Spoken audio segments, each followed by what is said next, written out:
As Washington prepared for sensitive talks with Tehran, Israeli Prime Minister Benjamin Netanyahu brought forward his visit so Israel's concerns could be voiced before any deal takes shape.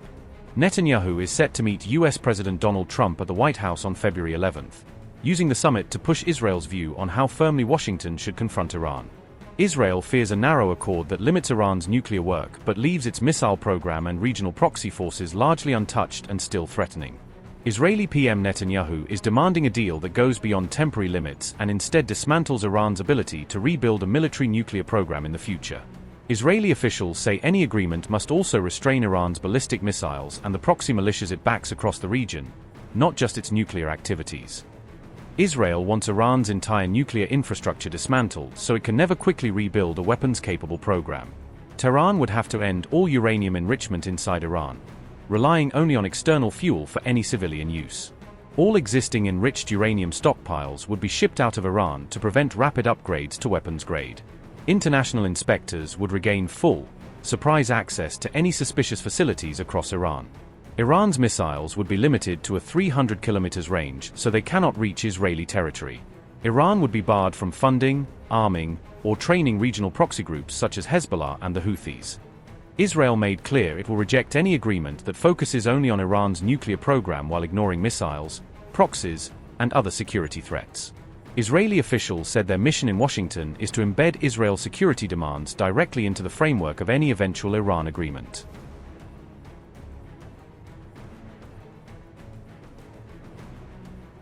Washington and Tehran held face-to-face talks in Oman on the 6th of February, hoping to defuse tensions and head off another round of potentially deadly regional escalation.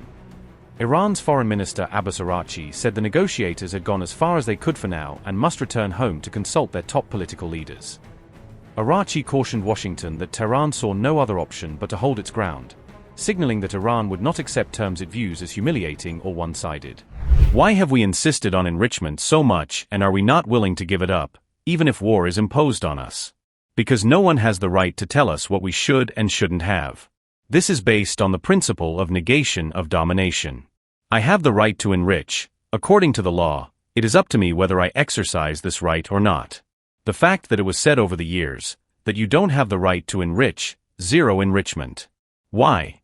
Because we, referring to the US point of view, are concerned. Well, if you're worried, we are prepared to address concerns. If there are questions, we answer. If there is no trust, we create trust. But no one has the right to tell us that you shouldn't have it because I want it so. Enrichment is important, but besides that, it is more important that the Islamic Republic of Iran proves that it does not take orders from anyone, does not accept domination from anyone. If there is any question, any ambiguity regarding the goals of Iran's peaceful nuclear program, we will answer, we will resolve the ambiguity, and the only way is through diplomacy. They tried other ways, but it did not work. They bombed our facilities, but the result they wanted was not achieved.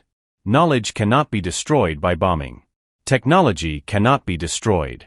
There is technology and knowledge. There is no other option but to negotiate. This is what I told the American team a couple of days ago.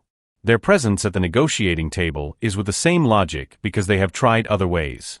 And negotiation will only come to fruition when the rights of the Iranian people are acknowledged and respected, and we can exercise our rights. We do not want recognition of our rights. Our rights are official and exist. We want our rights to be respected. Iran's power lies in its ability to resist bullying, hegemony, and pressure from others. They, US and their allies, are afraid of our atomic bomb, but we are not looking for an atomic bomb. Our atomic bomb, meaning their key strength, is the power to say no to the great powers. Their military deployment in the region does not scare us. We are people of diplomacy, but we are also people of war. We are not looking for war, but we are ready to fight if we are challenged. We are diplomatic because we have logic on our side, because we choose words, we are logical. If they choose the path of diplomacy, we will do the same. If they speak to Iran with respect, we will respond with respect. If they speak with force, we will respond with force. Araqchi's comments carried an implicit warning that Iran's forces, including the powerful Revolutionary Guard, were prepared to strike US assets if pressure continued to mount.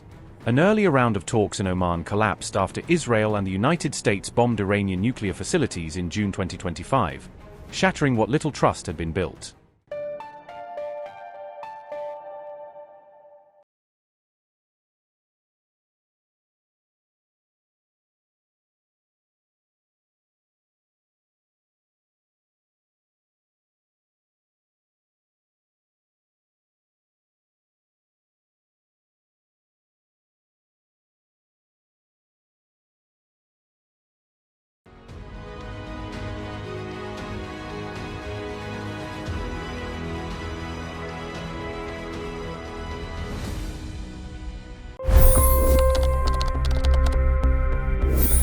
25 crore गरीब गरीबी को परास्त करके बाहर निकले। For the good of our nation, let's work together and let's truly make America great again. The fastest news breaks. Requested PM saying that look, you will have to speak to Putin and to Zelensky. The biggest newsmakers. The relationship with India is probably the most important bilateral relationship the US will have for the rest of this century. The capital delivered quite an election result today. Expert analysis. The million-dollar question today is how to stop this dance of death. Ground reports. I'm standing at the crossroad of the Kumbh Mela. Behind me are more than 100 entry ghats. Long-form interviews. Exclusionary politics is reflected in Manipur case as well. You don't bother because this is a small state. Deep dive into burning issues. It's often said DRC could be the richest country in the whole world. It's because of what sits underneath. Why exactly did the US topple the Sheikh Hasina government? HT videos. We don't just break news, we break it down.